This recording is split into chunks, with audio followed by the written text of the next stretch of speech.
रामनगरी अयोध्या में 22 सितंबर को अयोध्या में गौध्वज प्रतिष्ठा यात्रा की होगी शुरुआत। 22 सितंबर से 26 अक्टूबर तक संपूर्ण भारत के विभिन्न प्रदेशों की राजधानियों में जाएगी गौध्वज प्रतिष्ठा। जगदलपुर एकदम सतगुरु आचार्य शंकराचार्य स्वामी अभिमुक्तेश्वर नंद एवं सरस्वती महाराज के नेतृत्व में चलेगी यात्रा। जगद्गुरु शंकराचार्य के शिष्य व यात्रा के संयोजक ब्रह्मचारी मुकुंदानंद ने कहा है प्रेस वार्ता। ब्रह्मचारी मुकुंदानंद का बयान, यात्रा का मुख्य उद्देश्य गौ माता को पशु की सूची से बाहर निकाला जाए, गौ माता को राष्ट्र माता का दर्जा दिया जाए, गौ माता को लेकर राष्ट्रीय कानून बनाए जाए, गौ हत्या का कलंक इस देश में मिटाना चाहिए। हमारे लिए शर्म की बात है, गौ मांस यानी बीफ की निर्यात में विश्व में भारत का दूसरा स्थान है एवं हम सभी के लिए दुर्भाग्य 80,000 गौवंश की होती है प्रतिदिन हत्या। यात्रा में संयोजक ब्रह्मचारी मुकुंदानंद जी ने महाराज, यात्रा संयोजक एवं विकास पाटनी धर्म सेना के प्रमुख संतोष दुबे व हिंदू महासभा के राष्ट्रीय प्रवक्ता मनीष पांडे एवं अभिराम राम शंकराचार्य जी महाराज मौजूद। रुकिए।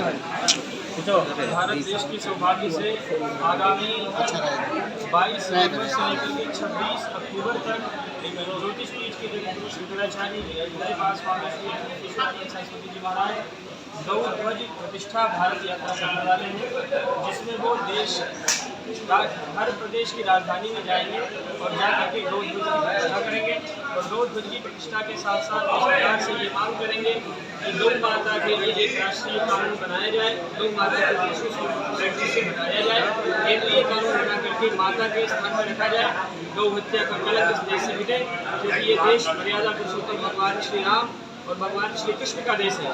और आपको ये पता होगा कि भगवान राम का अवतार गौ माता के संरक्षण के लिए हुआ था। ये गीत बहुत प्रचलित हुआ था कि जो राम को लाए हैं उनको लाएंगे। तो राम को कौन लाया, ये जब आप विचार करेंगे तो आप पाएंगे कि राम को लाने वाली भगवती गौ है। गौ जब गई प्रार्थना करने के लिए तब भगवान राम आए। तो राम जी अब आ चुके हैं, तो राम जी के आने के बाद क्या मिला इस देश को, जब हम विचार करें तो हमको इस बात का गर्व होना चाहिए। मर्यादा पुरुषोत्तम भगवान श्री राम के आने के बाद हमको गौ माता सुरक्षित मिली। गौ माता की हत्या जो इस देश में हो रही थी वो खत्म हो गई। आज ये दुर्भाग्य है हम सभी हिंदुओं का कि हमारे यहाँ आज 80,000 गौवंश की हत्या प्रतिदिन हो रही है। गौ मांस के निर्यात में भारत पूरे विश्व के स्तर पर बीफ एक्सपोर्ट पर दूसरे नंबर पर है। ये हम लोगों के लिए शर्म का विषय है।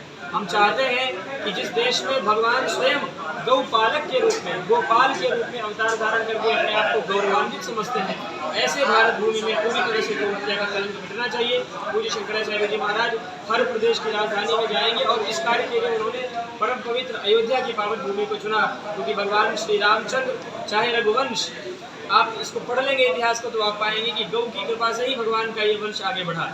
तो गौ के कार्य को शुरू करने के लिए परम पवित्र भूमि अयोध्या में पूज्य ज्योतिष पीठाधीश्वर जगद्गुरु शंकराचार्य स्वामी श्री अभिमुक्तेश्वरानंद सरस्वती जी महाराज 21 सितंबर की रात्रि में आएंगे। 22 सितंबर को प्रातःकाल रामकोट की परिक्रमा करेंगे। रामकोट की परिक्रमा करने के बाद यहाँ पर गौ ध्वज स्थापित करेंगे और गौ ध्वज स्थापित करके पत्रकारों को संबोधित करेंगे और यहाँ के गौ भक्तों को संबोधित करेंगे। इस बीच क्या राम भूमि देखिए, राम मंदिर पूज्य शंकराचार्य जी महाराज का विचार पूरे विश्व को पता है।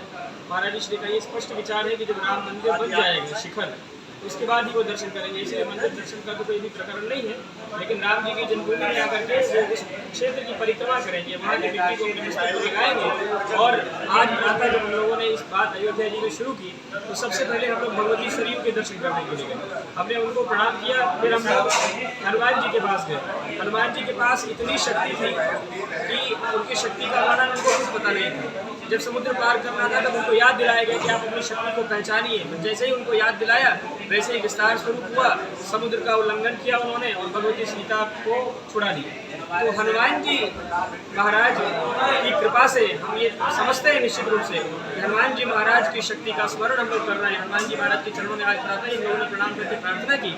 हनुमान जी महाराज की कृपा से जब हम राम जी के पास जाएं तो राम जी ये तो पूछेंगे भाई क्या लाए हमारे पास, हमको तो बुला लिया, लाए क्या? तो हम गर्व से इस बात को कह सकें कि भगवान हम आपके पास आए हैं तो हमने गौ हत्या का कलंक इस देश से मिटा दिया है। तो राम जी के पास जाने के पहले हम लोग चाहते हैं कि कुछ आभार लेके जाएं उनके पास। पत्र पुष्प केवल नहीं, ये जो कलंक लगा है इस देश के ऊपर गौ हत्या का, ये गौ हत्या का कलंक मिटा के यदि हम राम जी के पास जाएंगे तो हम समझते हैं कि राम जी बहुत खुश होंगे। अयोध्या जी 22 तारीख को प्रातः ये सारे कार्यक्रम होंगे। और आज प्रातः भी अयोध्या जी के कई जो महापुरुष हैं, कई महाराज जी हैं, उन सबसे हम लोगों ने दर्शन किए, सबसे हम लोगों ने चर्चा की और सब ने सकारात्मक पहल के रूप में कहा कि ये बहुत उत्तम कार्य है, इसमें हम सब महाराज जी के साथ हैं और साथ रह करके हम सब चाहते हैं कि गौहत्या का कलंक इस भारत भूमि के ऊपर जो लगा है उसके लिए गौशालाएं सब बनी हैं। जब ये हो जाएगा तो हम लोग उसके लिए भी योजना बना रहे हैं। गऊ असल में क्या है ना कि गऊ माता के नाम पे बहुत सारे ऐसे भी नस्ल आ गए हैं जो गऊ है ही नहीं, जैसे जर्सी वो गाय नहीं है, बहुत सारे संकरीकृत आ गए, किसी में ब्रीडिंग करा दी गई अलग अलग नस्ल की। वो शुद्ध देसी रामा गऊ के लिए पहले हम बात कर रहे हैं। और ये नियम है कि सर्वनाशे समुत्पन्ने अर्धम त्यजति पंडिता। जब सब कुछ समाप्त होने की कगार पर हो तो बुद्धिमान व्यक्ति किसी एक चीज़ को संभाल के रख लेता है जो मूल चीज़ है। तो अभी हम सबकी बात नहीं करते, हम चाहते हैं कि जो शुद्ध रामा गऊ है, जो वेद लक्षणा गऊ है, जिसका शास्त्र में पुराण में वर्णन है, जिसका महात्म्य है, वो गऊ संरक्षित हो, उसके लिए कानून बने। उसके बाद तो हम लोग अहिंसक हैं। हम तो किसी भी हालत में किसी भी जीव की हिंसा नहीं चाहते हैं। हम तो कोई व्यक्ति की प्रति हिंसा वो भी कुछ भी नहीं चाहते हिंसा, लेकिन इतना बड़ा गोल लेके चलेंगे तो फिर सफलता मिलने में संभावना कम हो जाएगी। इसीलिए हमने सामान्य गोल रखा है और वो गोल है कि जो वेद लक्षणा गऊ है उसके लिए सरकार कानून बनाए, उसका संरक्षण करे। और जैसे ही सरकार कानून बनाती है तो फिर उसके लिए शंकराचार्य मठ समाज के साथ मिलकर के गौ संरक्षण के लिए, संवर्धन के लिए गौशालाएँ खोलेगा। वहाँ पर कैसे उनकी दिनचर्या चल रही है, उनको किसी तरह की दिक्कत तो नहीं है, उसकी व्यवस्था करेगा। हम लोग सभी दायित्वों को पालन करने के लिए, उसको पूरा करने के लिए कटिबद्ध रहेंगे। केवल ऐसा नहीं कि घोषणा करा के हम चल दिए। हम चाहेंगे कि गौ का संरक्षण हो, गौ का संवर्धन हो, उसके लिए पूरा प्रयास शंकराचार्य मठ करेगा। मुकुंदानंद ब्रह्मचारी।